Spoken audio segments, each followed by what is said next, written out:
आप सभी को राधे कृष्ण। आज के वीडियो में आप इंदिरा एकादशी की व्रत कथा सुनेंगे। अश्विनी मास के कृष्ण पक्ष की एकादशी को इंदिरा एकादशी के नाम से जाना जाता है। अर्जुन ने भगवान श्री कृष्ण से पूछा कि हे प्रभु, अब कृपा करके अश्विनी माह के कृष्ण पक्ष की एकादशी तिथि की कथा कहिए। इस एकादशी का नाम क्या है तथा इसका व्रत करने से कौन सा फल प्राप्त होता है, कृपया करके विधान पूर्वक कहिए। भगवान श्री कृष्ण ने अर्जुन से कहा कि हे धनुर्धर, अश्विनी मास के कृष्ण पक्ष की एकादशी का नाम इंदिरा एकादशी है। इस एकादशी का व्रत करने से सभी पाप नष्ट हो जाते हैं और नरक में गए हुए पितरों का उद्धार हो जाता है। हे अर्जुन, इस एकादशी की कथा के श्रवण मात्र से ही मनुष्य अनंत फल की प्राप्ति करता है।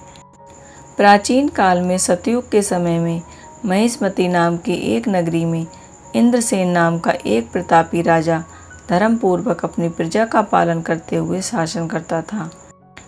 वह राजा पुत्र पौत्र और धन आदि से संपन्न था और भगवान विष्णु का परम भक्त था। एक दिन जब राजा सुखपूर्वक अपनी सभा में बैठा था तो आकाश मार्ग से महर्षि नारद उतरकर उनकी सभा में आए। राजा उन्हें देखते ही हाथ जोड़कर खड़े हो गए और विधि पूर्वक आसन पर अर्घ्य दिया और उन्होंने नारद जी को प्रणाम किया। नारद मुनि ने राजा से पूछा कि हे राजन, आपके सातों अंग कुशलता पूर्वक तो हैं, तुम्हारी बुद्धि धर्म में और तुम्हारा मन भगवान विष्णु जी की भक्ति में रहता तो है।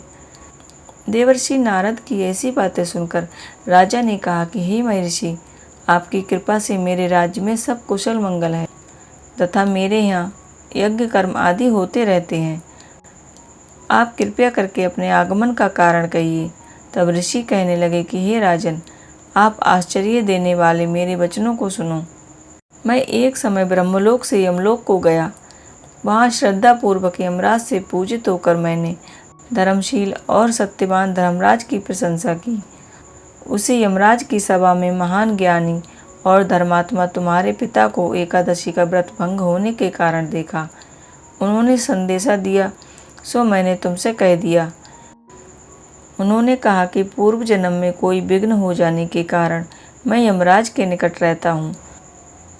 हे पुत्र, तुम अश्विनी मास की कृष्ण इंदिरा एकादशी का व्रत मेरे निमित्त करो तो मुझे स्वर्ग की प्राप्ति हो सकती है। इतना सुनकर राजा कहने लगे कि हे महर्षि, आप इस व्रत की विधि मुझसे कहिए। नारद जी कहने लगे कि अश्विनी मास के कृष्ण पक्ष की 10वीं तिथि के दिन प्रातःकाल होने पर एकादशी के दिन दातून आदि करके स्नान करें। फिर व्रत के नियमों को भक्ति पूर्वक ग्रहण करता हुआ प्रतिज्ञा करें कि मैं आज संपूर्ण भोगों को त्याग कर निराहार एकादशी का व्रत करूँगा। हे पुंडरीकाक्ष, मैं आपकी शरण में हूँ, मेरी रक्षा कीजिए।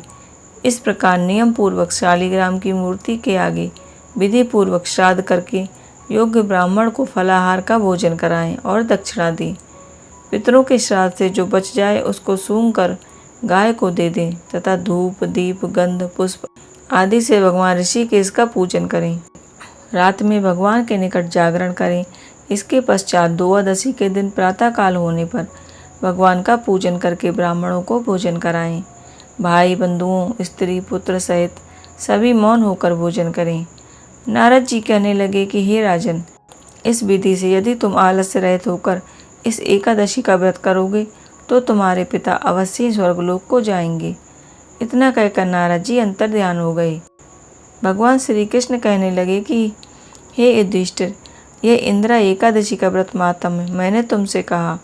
इसके पढ़ने और सुनने से मनुष्य सब पापों से छूट जाता है और सब प्रकार के भोगों को भोगकर वैकुंठ को प्राप्त होता है। इस प्रकार इंदिरा एकादशी की व्रत कथा यहीं पर समाप्त होती है। अगर ये कहानी आपको पसंद आई हो तो वीडियो को लाइक कीजिएगा और वीडियो को ज़्यादा से ज़्यादा शेयर कीजिएगा। और आपने चैनल को सब्सक्राइब नहीं किया है तो इसी तरह के और वीडियोज़ देखने के लिए चैनल को सब्सक्राइब कीजिएगा।